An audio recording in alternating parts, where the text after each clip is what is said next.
here today we have the spokesperson of the LNP, where he's going to be addressing you, the members of the press, and also our listening public over there. So we want to say thank you for joining us. Thank you for viewing us. We now turn over to the spokesperson of the LNP. Sir, you're welcome, sir. Well, thank you so much, Vani.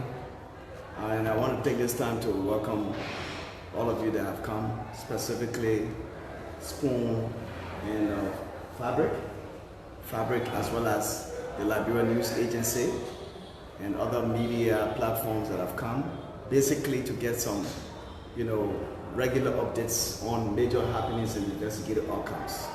So not to bore you, I would like to go straight into, the issues. Firstly, beginning with the incident that happened on Saturday in Congo Town. The police was alerted of the injury sustained by one of the drivers of the National Transit Authority, specifically Jesse Batua. The incident occurred between the hours 7 to 8. That's between 7 to 8 on Saturday. And when our response team got on the scene of the incident,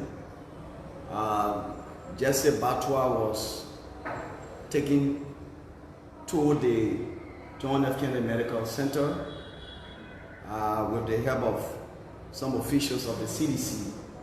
He was taken to the John F. Kennedy Hospital where he is undergoing medical treatment. We had a conversation this morning with some officials of the CDC on circumstances that led to the injury of Jesse Batua, a driver of the National Transit Authority. And from the accounts preliminarily gathered, we're told that it was as a result of a stoning incident which led to the break-in of the windshield, the front windshield of the bus, thereby affecting Jesse Batua, who was immediately rushed to the hospital. On the question of who the perpetrators are, the police is, working to ensuring that perpetrators are arrested. We are working with speaking to some individuals who were on the scene of the incident so that we're able to find out who these individuals are. From what we have gathered so far from those officials that came here this morning, they themselves are yet to establish who actually carried out the act. And so they have expressed willingness to work with the police in ensuring that we can get information on the perpetrators of the act. We want to say to the family of Jesse Batua, the LNP sees this investigation as very serious, and as such, we will not allow any of our citizens to sustain said injury in such form and manner, and said matter is swept under the carpet. We urge them to allow us time as we conduct the investigation in ensuring that perpetrators are brought to book and made to face the full weight of the law. So that's about what obtained and at Congo Town around the YWCA, just opposite the YWCA, where you have the former home of the Vice President of the Republic of Liberia. So I will also want to brief you on an incident that, a lot of folks followed this morning on social media, if not exclusively on social media, but was on the airwaves, of a body that was identified on 17th Street this morning. Of course, our team, our crime against person team responded there, and it was established that the lady in question that was lying this morning on 17th Street is one Ifwa Williams. Ifwa Williams is 32 years old, and it is said that she is mentally deranged, and from the interaction that our crime against person had with some family members, it was established that Ifwa left her home, that's somewhere in Matadi, on Sunday, last Sunday, and she did not return until she was discovered this morning lying on 17th Street. A forensic, or you may say a physical examination, was conducted to establish whether there were foul play or body parts extracted from her, and it was established that it was observed that no body part was extracted from Ifwa Williams. What was observed from our forensic team was that she was tampered with sexually, and that was observed by our forensic team. So that is with the issue, and her body has been deposited at the GFK hospital, and we are working. We did so along with the family members, and the family is working along with the police as we conduct investigation in this matter. So I also want to inform you, members of the press, that we are conducting investigation on criminal abortion on a 29-year-old female, specifically of the Baptist Seminary community. This 29-year-old female is currently in a serious medical situation at the Benson Hospital. We have suspects in our custody. We have the prime suspect who allegedly carried out the criminal abortion is one Hopkins New, and Hopkins New is currently detained at the headquarters of the police, along with some accomplices. Grace Williams, 36. We also have another lady identified as Anita Fakoli, 68 years old, of the Providence Health Clinic. She's a midwife. And we also have in our custody Whitfield Zion of the Baptist Seminary community, 22 years old, who happens to be the boyfriend of the victim. These individuals are being investigated, and they will be duly charged and forwarded to court in line with the penal law of Liberia. Distinguished members of the press, I'm also pleased to present to you report of officers who have been investigated in connection to the incident that occurred at the National Transit Authority, thereby leading to the death of Aliyu Sharif. During the investigation, it was revealed that on July 29, 2021, the Ministry of Transport and the Liberia National Police were carrying on a joint vehicle inspection in front of the National Transit Authority, the NTA head office located along the Gardnersville-Japanese Highway. Investigation revealed that during the inspection, several vehicles were impounded, including the vehicle on which victim Aliyu Sharif was working as a conductor. Investigation also uncovered that Chief Inspector Thomas Sakor was on official assignment.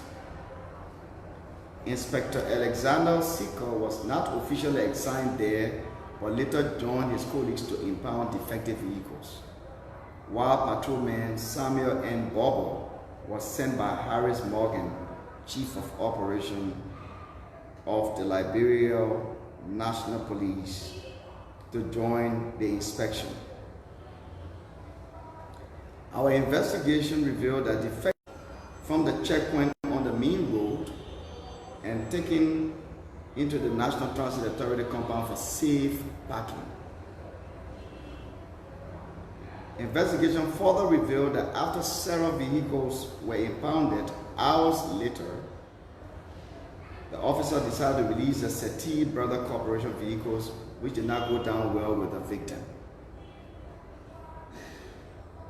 Aliyu Sharif, peace be to his ashes, immediately decided to insist that their vehicles should also be released, or else he will resist the release of any vehicle leaving National Transit Authority compound. Investigation revealed that victim Aliyu Sharif received a phone call, and after talking on the phone, the victim decided to give the phone to Thomas Sakor to speak with someone who was on the phone, but Officer Thomas Sakor refused to accept the phone, so the victim became more aggressive, disorderly, and started to make noise. Investigation uncovered that victim Aliyu Sharif's action was disturbing employees of the National Transit Authority. So Inspector Alexander Sikor held the victim by his trouser and started to take him out of the compound, where Samuel and Bobo held onto the victim. Reaching close at the gate, Alexander Sikor left the victim trouser, while Samuel and Bobo forcibly put him out of the National Transit Authority fence and then locked the gate with him. Investigation established that the victim and other vehicle owners were in front of the gate insisting the release of their vehicles while the victim was banging on the gate. He suddenly went unconscious and fell on the floor with the back of his head and immediately, defecated on himself. The investigation revealed that after the victim fell on the ground, witness Alex Freeman, employee of the National Transit Authority, used his private car at the gate to assist take the victim to a nearby clinic, but those vehicle owners whose vehicles were impounded resisted that the victim will not be taken to the hospital until a police-marked vehicle comes to take the victim to the hospital. A few minutes later, a police-marked vehicle arrived on the scene where the victim was placed on board and taken to the GFP hospital, where he was pronounced dead on arrival by doctors on call. Investigation revealed that at no time Chief Inspector Thomas Sakor had physical contact with the victim prior to him being discovered unconscious in front of the National Transit Authority main entrance. Distinguished ladies and gentlemen of the press, in view of the foregoing facts, circumstances, witnesses, defendants' statements, and the autopsy report, the investigation therefore charged defendant Samuel N. Bobo with the crime of negligent homicide in violation of Chapter 14.3, while co-defendant Alexander Sikor was also charged with the crime criminal facilitation in violation of Chapter 10.2 of the revised penal law of the Republic of Liberia. Distinguished members of the press, a lot of you have been concerned about the outcome of the investigation launched in the vessel that sank a few weeks ago which the LMP launched investigation in establishing circumstances that led to the sinking of said vehicle, or vessel. It is for us to provide you investigative findings and provide you the conclusion of said investigation.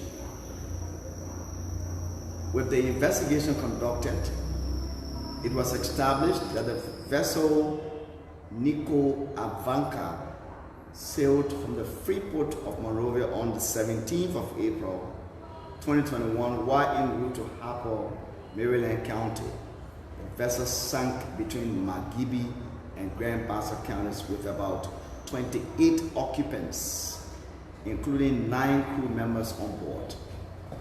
That the vessel MV Nico Avanca was a cargo vessel not authorized to carry passengers, only the crew members who work on the vessel daily.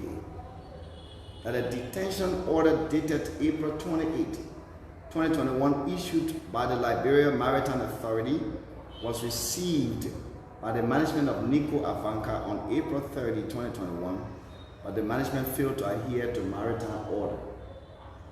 That defendant George McKay, Superintendent, National Police Authority, masterminded the sailing of the vessel without the knowledge and consent of the management of the National Police Authority. That the management of Nico Avanca failed to inform West African Examination Council WAEG that the vessel could only carry cargo, not passengers. That Caroline N. Toure, filing clerk in the office of the managing director, National Police Authority, received the detention notice from the Liberia Maritime, claimed that she delivered same to her immediate boss, Roland Sonningway, Chief of Office Staff, who refused having knowledge of said document. However, the investigation didn't establish any criminal collusion between she and the prior Superintendent Agent Defendant George D. McKay, by extension, the management of MV Nico Avanca. That defendant Alex Tu, a Chinese national and owner of the vessel Nico Avanca, endangered the lives of the passengers on board the vessel, knowing the vessel was meant to only carry cargoes and not passengers. Moreover, he allowed the vessel to sail against the detention notice. That the vessel Nico Avanca was overloaded, thereby endangering the lives of passengers on board. That defendant George McKay, agent of the vessel Nico Avanca, and Pier Superintendent PMC Pier, National Port Authority, failed to advise the vessel owner not to sail and allow passengers on board the vessel, knowing the guidelines of the vessel and the detention order from the Liberia Maritime Authority was already issued. That defendant Wesley C. G. Monroe, Shift Commander, Liberia National Police, used his own discretion without the knowledge of his bosses, allowing the vessel MV Nico Avanca to sail. That defendant Wesley C. G. Monroe actually endangered the lives of those WAEG staff who were on board the vessel. That the investigation did not establish any criminal collusion between the Koti C. Camo and the management of MV Nico Avanca, who in total disrespect to rule of laws accepted passengers on their vessel that was listed as a cargo vessel only.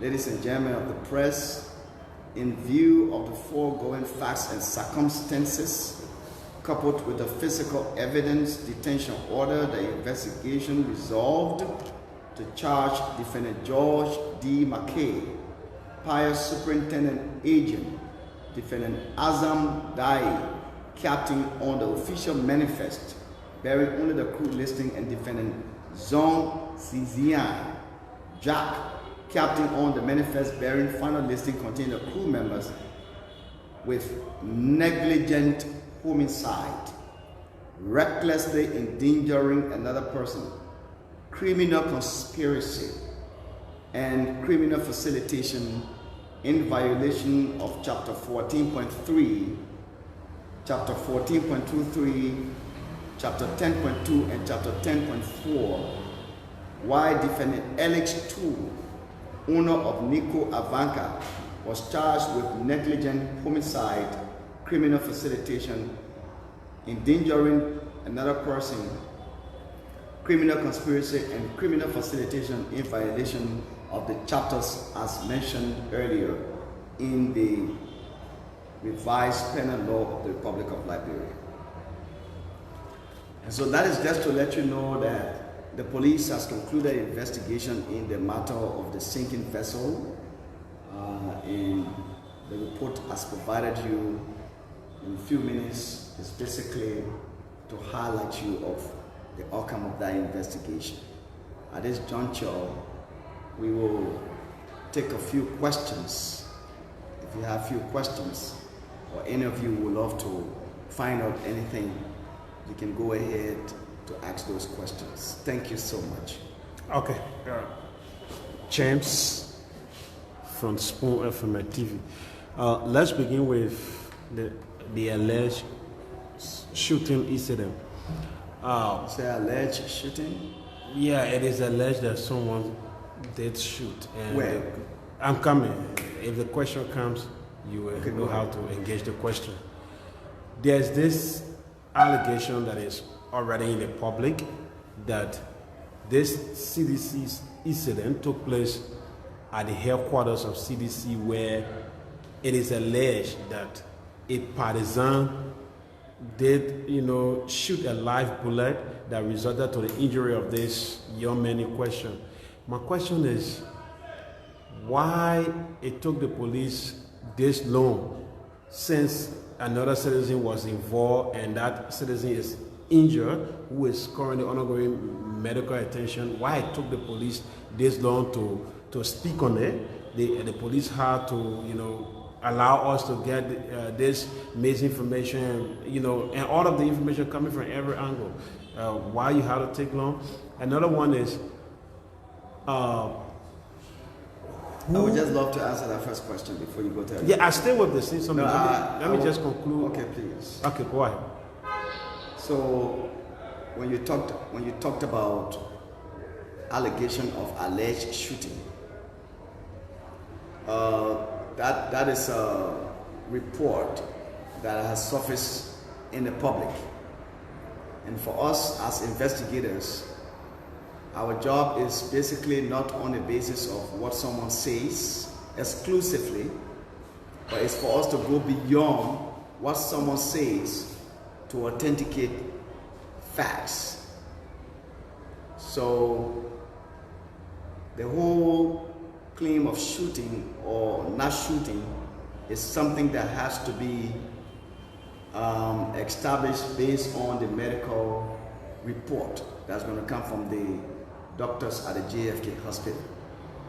But what we gather is, in fact, we had an opportunity of even speaking to the victim at the hospital, at the JFK hospital. He also confirmed that his injury was as a result of, stones that were thrown at the vehicle. But we are also now ruling out any report of, shooting, because it's for us to investigate and establish whether it happened or it didn't happen. All right, I just thought to make that clarity. And then you talked about why did it take this long to report to the public. I would like to say to you that the incident, like I said in my briefing, happened between 7 to 8 o'clock on Saturday. Again, you media folks, between 7 o'clock on Saturday, you guys, most of you guys are either 7 to 8, PM or AM? PM, not AM. All right, so, and then of course, Sunday, we had Sunday, and then eventually Monday, when the whole matter sparked out, and then we had to provide a response to the public. We had to set up an investigative team to look into the matter, thereby reporting to the public. Okay, finally on that matter, Yes, sir. have you been able to engage the family? There's this allegation again that you are negotiating with the family to let go this matter because there are people who are involved, who are linked with the government. This is the big rumor that is out there. So are you in conversation with the family regarding this shooting? And have there been any arrest so far? Good. It's a nice question, James. I should firstly let you and the public know that the police is never a party to any, investigation. Our job is basically to establish facts, or you may say culpability, and based on that, we prepare charge sheet and forward individuals to court. So, to clarify, we would not, this administration under the leadership of Honorable Patrick Sudu will do nothing to stand in the way of the law or sweep under the carpet people's hurts, people's situations that require investigation. We will not do that. We are also challenging those of the folks who are also speaking to you as members of the press to be able to assist or to work along with us, the police. Because for us to be successful in our investigations, it requires the cooperation of members of the public in terms of providing us with information. In the absence of information provided to us, it makes it difficult for us to break through with cases.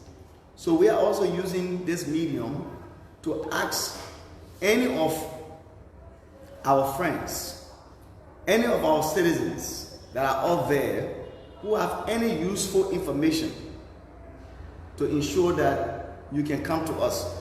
Your confidentiality will be protected. We'll ensure that we'll work with you in getting to the bottom of this investigation. As it stands, we have not arrested any suspect. Like I told you, we spoke to a few officials of the CDC. They too told us that those persons who carry out the act still remain unknown to them. So it's for any of you who have useful information to be able to avail said information to us. We'll be very interested because this victim works for the Republic of Liberia. This victim deserves protection. This victim did not deserve what transpired in Congo Town. So it's for us to ensure that we do the most honorable thing by ensuring that those persons who carry out such act are made to face the full weight of the law. Thank you. I did ask whether you are in conversation with the family.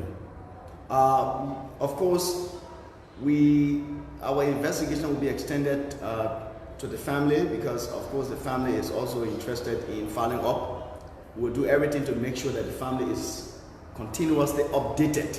No, Moses, let me get in there. When you say, I don't know, when you say, have you reached out to the family? I'm saying whether you are in conversation with them. You are saying you will reach out to them from Saturday to today. That's a very long period. If you will reach out to them, why you have not reached out to them? Well, like I said to you, as I speak to you, actions are being taken by my investigators.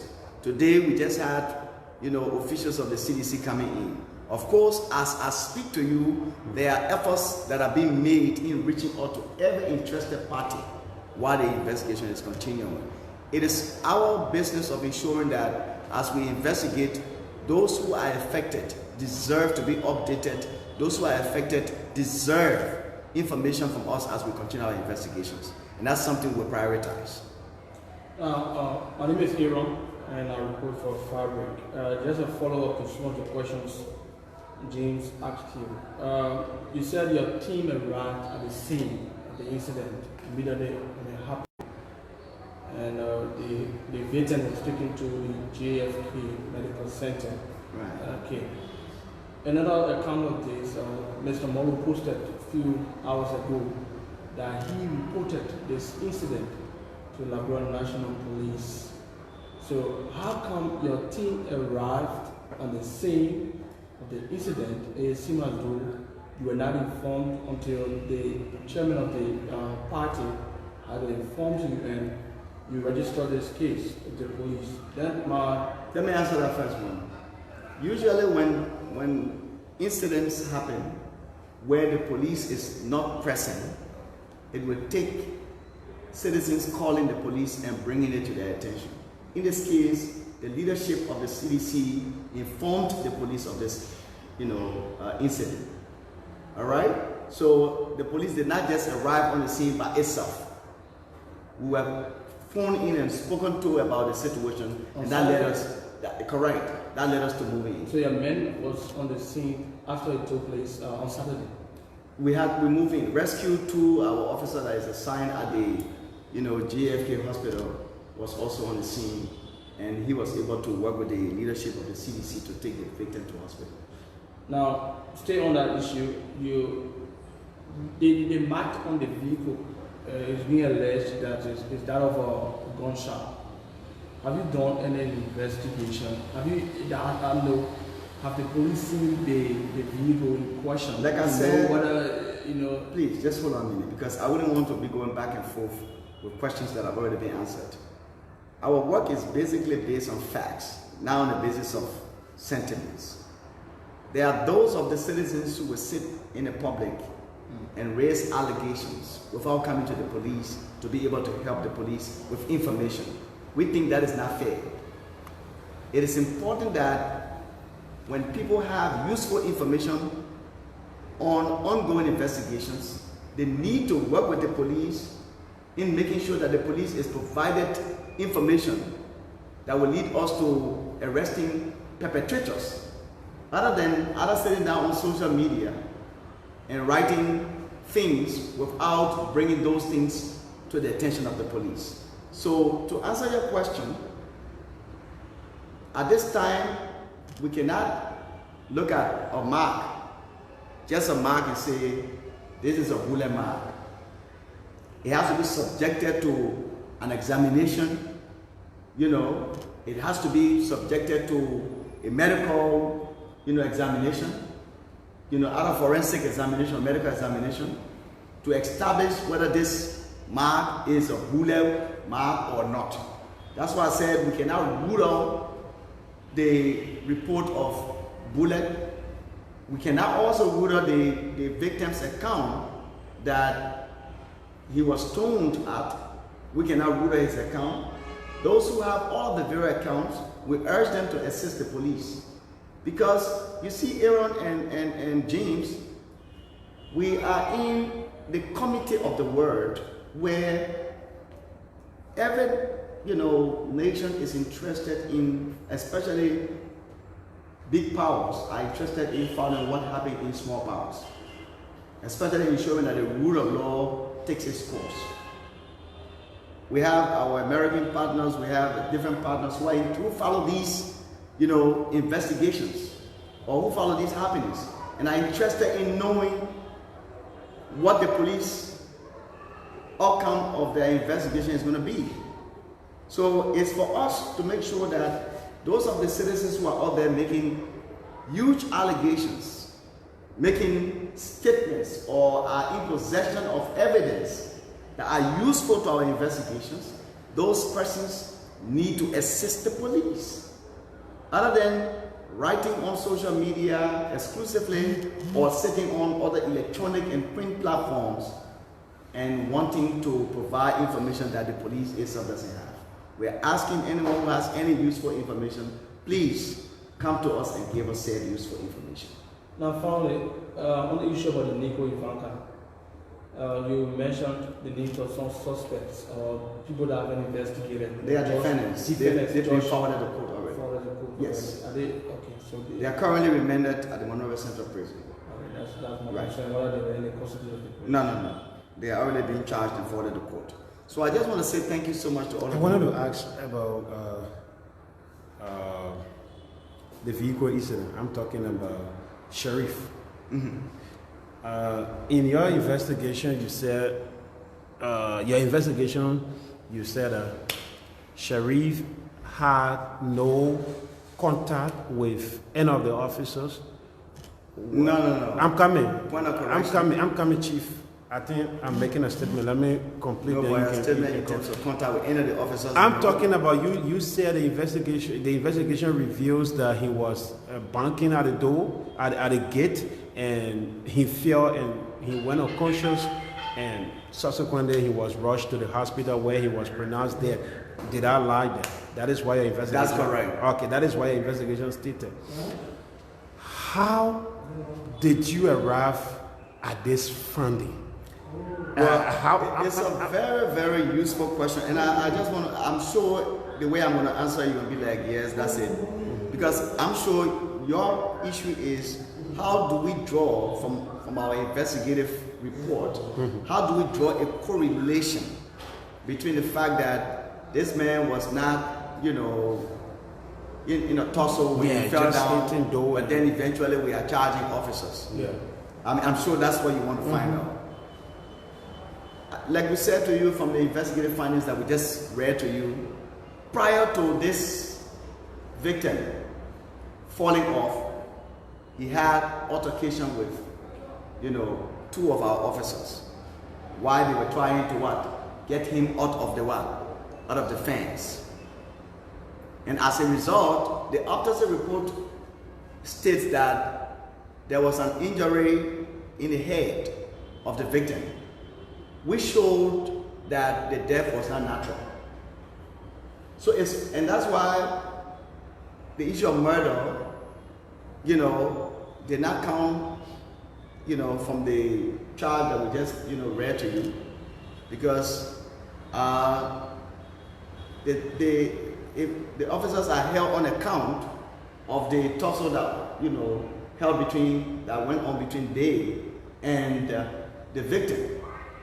And so the idea of charging these officers, or the decision of charging these officers with, homicide, you may say negligent homicide, is based on the, physical interaction they held with, the late Ali Sharif prior to his death. All right, so that led to us making a decision to charge these officers with it. Thank you. Okay. Just to conclude, though you did not speak on it, this alleged AFL armed robbers. Do we have any update on that? Yeah.